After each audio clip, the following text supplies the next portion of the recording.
Bonjour à tous, c'est Tonton Jus et aujourd'hui on va se faire le petit récap du premier trimestre 2025 qui va pas être hyper long parce que malheureusement au mois de février j'ai eu une grosse panne niveau lecture.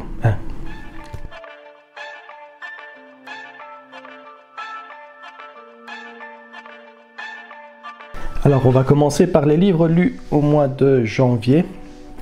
Le mois de janvier a quand même été un assez bon mois. Comme je l'ai dit, les problèmes ne commençaient qu'à partir de février parce que malheureusement j'ai un peu raté mon pari, mais on va y revenir. Mais donc premier livre que j'ai terminé cette année-ci, Fool's Quest de Robin Hobb, deuxième tome dans la trilogie Fitz and the Fool, la troisième trilogie avec Fitz Chevalier Farceur. Donc c'est la dernière trilogie dans le cycle du Royaume des Anciens et j'ai assez fortement bien aimé, mais il faut savoir que Robin Hobb est probablement ma autrice de fantasy préférée. L'apprenti assassin reste mon livre de fantasy préféré. Ça va.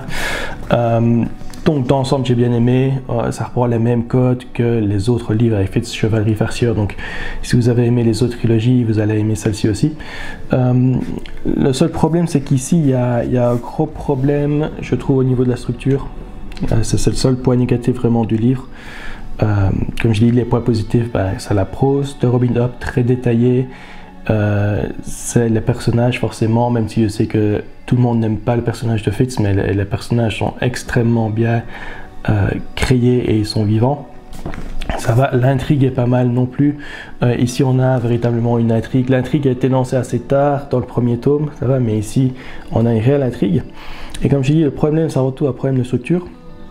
Puisqu'ici ça tarde à démarrer, on a vraiment l'intrigue qui commence vraiment à la fin du premier tome, donc on pense qu'on allait vraiment démarrer directement sur le chapeau de roue ici, mais ça, il faut très très longtemps pour que les conséquences du premier tome se fassent sentir ici.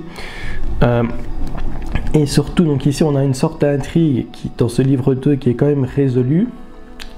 Et le problème c'est qu'on a cette résolution, puis on a une espèce d'un peu d'épilogue après. Ça qui forcément est là, mais je trouve qu'elle va un peu trop loin et du coup j'ai l'impression qu'on commence l'intrigue du livre 3 ici à la fin du tome 2 et on continue, ça continue, alors que moi je pensais que justement c'était une bonne place pour clôturer le livre 2 ici. Maintenant ça on continue et au final je trouve que la fin du livre on commence vraiment beaucoup trop fort l'intrigue qui je pense va être l'intrigue du livre 3. Donc c'est pour ça qu'au niveau structure c'est assez bizarre. Dans l'ensemble personnellement j'ai adoré, et si vous aimez bien les autres trilogies de Fitz Chevalier Farceur, il n'y a pas beaucoup de choses qui vont vraiment vous surprendre. Comme je l'ai dit, on reprend tous les codes, des autres trilogies avec Fitz. Alors pour continuer, je l'ai fait un peu dans le désordre pour le mois de janvier, mais on va continuer avec Star Wars Heir to the Empire. La trilogie de Throne, assez sympa, mais sans plus, c'est quand même une trilogie qui est assez bien regardée ici dans les romans Star Wars. C'est sympa, c'est pas exceptionnel, je regrette pas de l'avoir lu, mais voilà, ça m'a pas apporté grand chose non plus.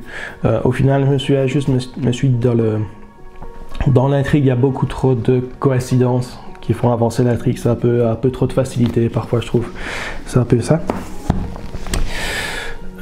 On va continuer dans la science-fiction.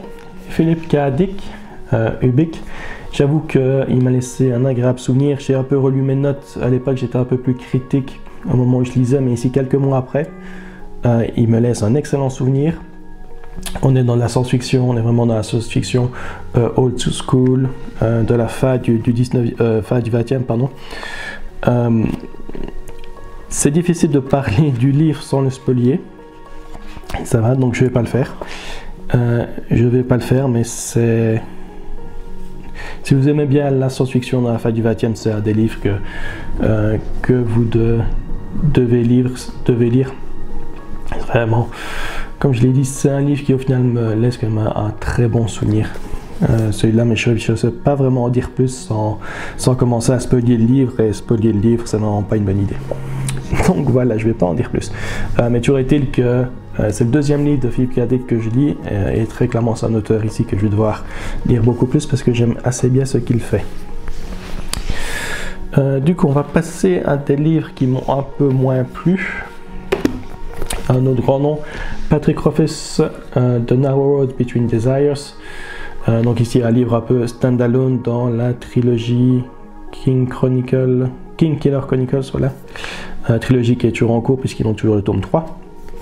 Donc ici, c'est un standalone qui suit le personnage de Bast. Personnellement, je l'ai vraiment pas aimé. D'une part parce que je me rappelais absolument pas de qui Bast était, et Patrick Rothfuss ne fait absolument aucun effort pour essayer de me rappeler qui était Bast, donc voilà. Et dans mes notes j'ai mis pointless, dans le sens qu'il y a rien dans ce livre. L'intrigue est banale, les personnages sont aussi un peu banals. J'ai vraiment pas accroché au personnage, comme j'ai dit, je me suis absolument pas de qui était Bast, donc voilà. Il avait fait un autre standalone avant ça de Regard of Silent Things, ou de Silent Regard of Things, something like that. Je mettrai la couverture ici, de toute manière, comme ça vous saurez de quoi je parle. Mais celui-là m'avait beaucoup mieux plu, parce que même si on parlait de l'intrigue, il n'y a pas grand-chose à se mettre sur la dent dans le livre. Le travail sur le personnage, ou pas la personnage, parce qu'il y a un seul personnage dans celui-là, était beaucoup mieux fait. Il y avait aussi une atmosphère qui se dégageait du livre, donc il y avait quand même des choses intéressantes dans le livre, dans celui-là. Tandis que pour celui-ci, je n'ai réellement rien trouvé d'intéressant au livre, malheureusement. Alors avec ici les trois livres, Patrick Rothfuss, Jean-Philippe Jarowski, et ici Jenny Wirth, malheureusement 3 livres qui m'ont déçu, je ne vais pas me faire que des amis ici. Jean-Philippe Jarowski, même pas mort, c'est quand même un nom assez connu dans la fantasy française, fantasy francophone. Malheureusement, il m'a pas vraiment plu. Il y a deux choses que je me rappelle du livre. D'une part, il y a l'histoire, plutôt qu'il utilisait une structure classique en 3 actes. Il utilise ici une structure où on va aller en flashback. Donc ici, je veux dire, à la place d'avoir la fin de l'acte 1, on a un flashback qui revient en arrière, et puis on revient encore en arrière une deuxième fois.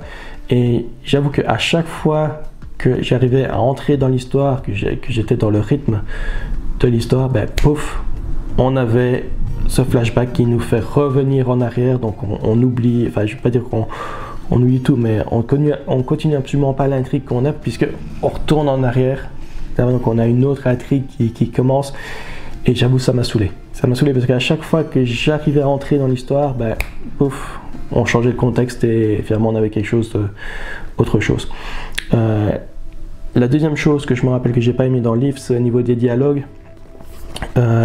Jarowski a quand même une prose assez spécifique, ici pour de la fantasy, qui marche bien. Ça marche bien ensemble, mais le problème c'est qu'il garde sa même prose pour les dialogues, et donc du coup les dialogues je les trouve fort peu naturels, un peu forcés en fait, et du coup ça me sort un peu à ce niveau-là d'histoire, et ça me sort j'ai pas l'impression que les personnages sont nécessairement réellement vivants, parce que la façon dont ils s'expriment ne sont pas réellement naturels, et j'ai du mal à croire que c'est réellement un monde réel et une façon de parler réelle, si vous voyez ce que je veux dire. Donc du coup ça aussi au niveau des dialogues, ça m'a un peu sorti à chaque fois. J'ai pas trouvé ça, les dialogues réellement naturels.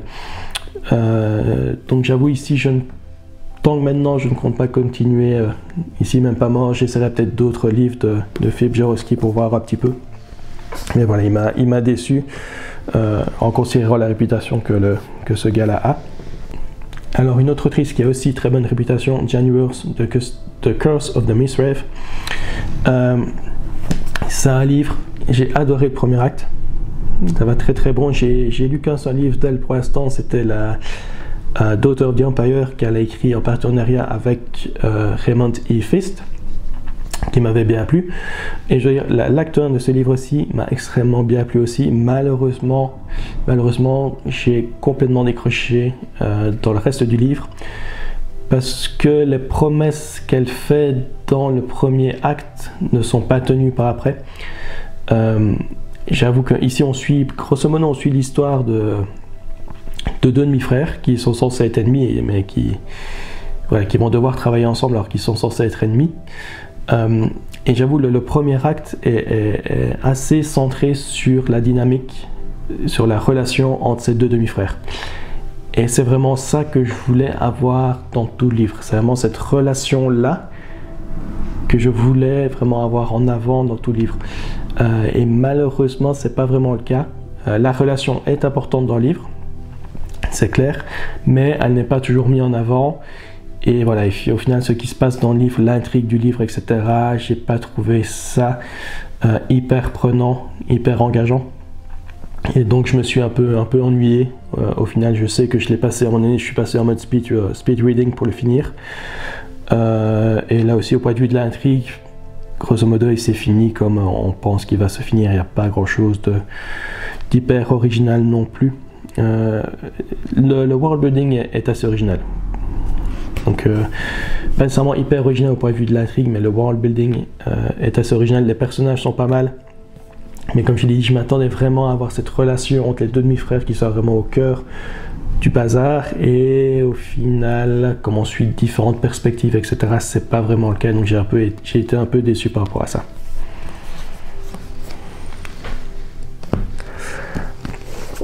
Alors, pour terminer, un qui m'a laissé un bon souvenir, c'est Agatha Christie Parker Pyne Investigates. Assez sympa. Mais je veux dire, une fois qu'on comprend les twists, etc., qu'elle fait ici, donc c'est un recueil de nouvelles, il y a 12 nouvelles si je ne m'abuse, et une fois qu'on comprend un peu les twists qu'elle fait à chaque fois dans ces nouvelles, c'est quand même quelque chose qui est facile à prédire.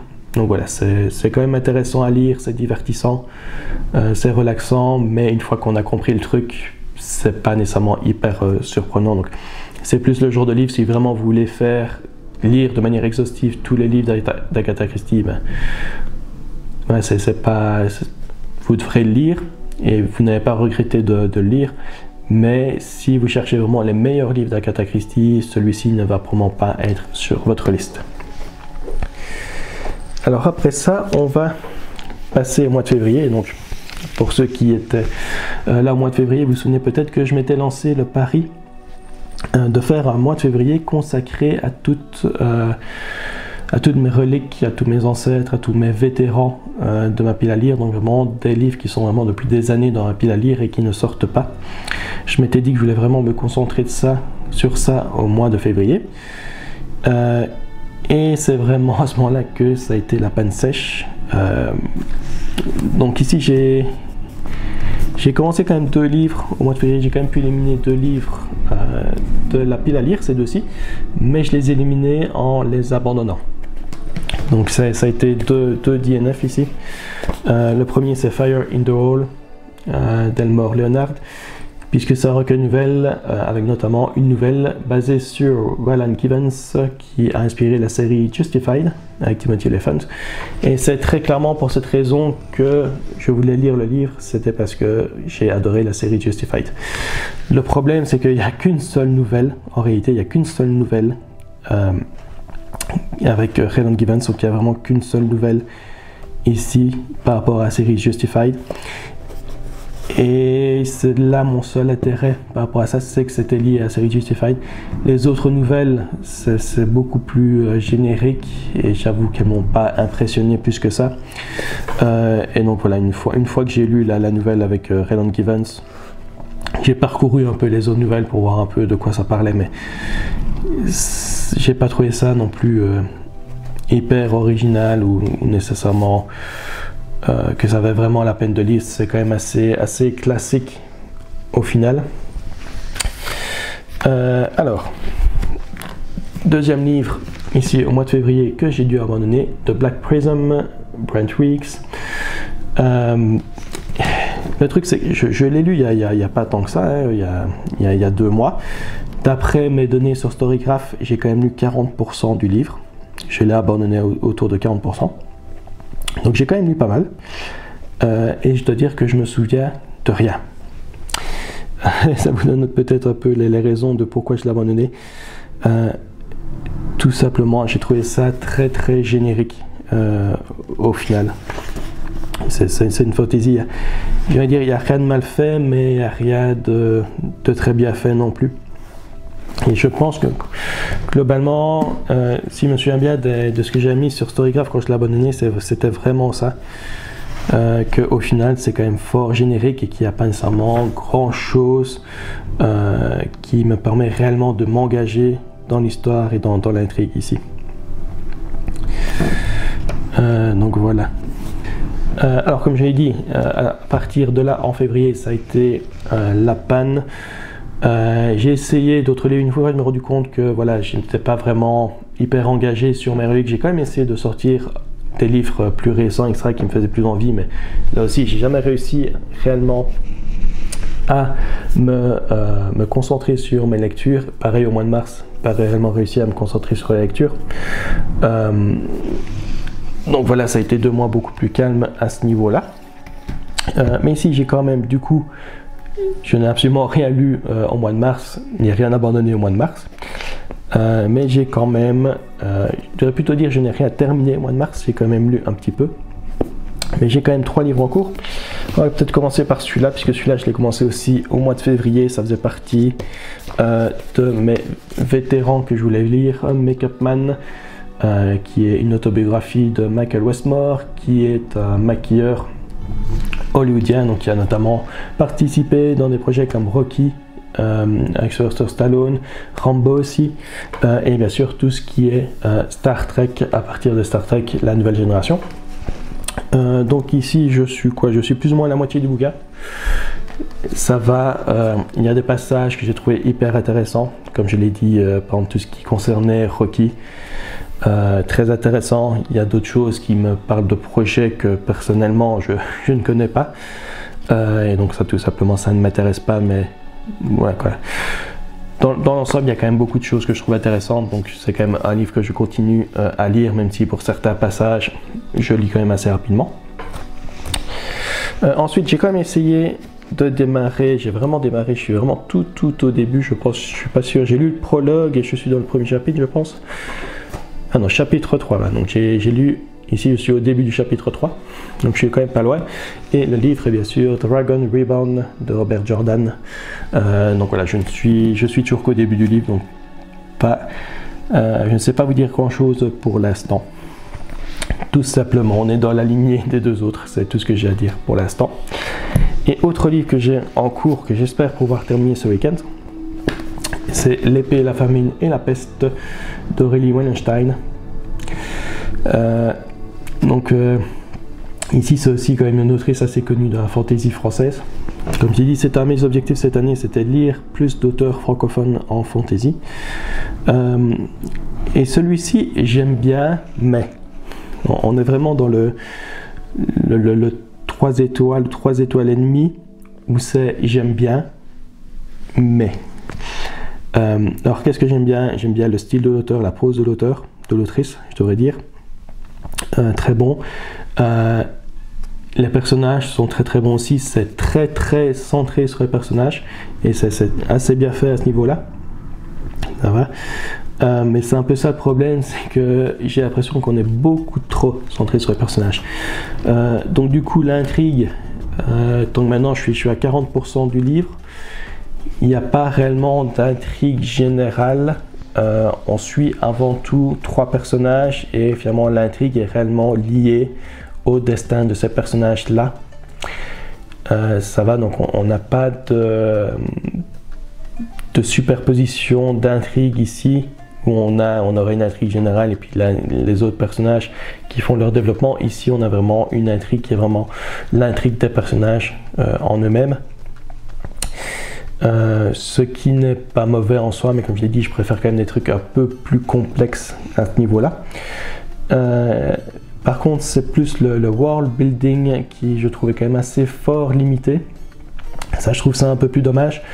Il est plus fort limité dans le sens que je n'ai pas l'impression que le monde existe en dehors de ce que vivent les personnages. Donc j'ai vraiment l'impression qu'on a cette bulle narrative autour des personnages et on a ce monde qui est là mais j'ai vraiment l'impression d'avoir que voilà, c'est cette bulle de monde qui est créée pour que les personnages puissent faire ce qu'ils doivent faire dedans. Donc on a vraiment cette bulle et j'ai pas l'impression que le monde vit réellement à l'extérieur de ça, que le monde est réellement vivant en dehors de ce qu'on voit à travers le personnage.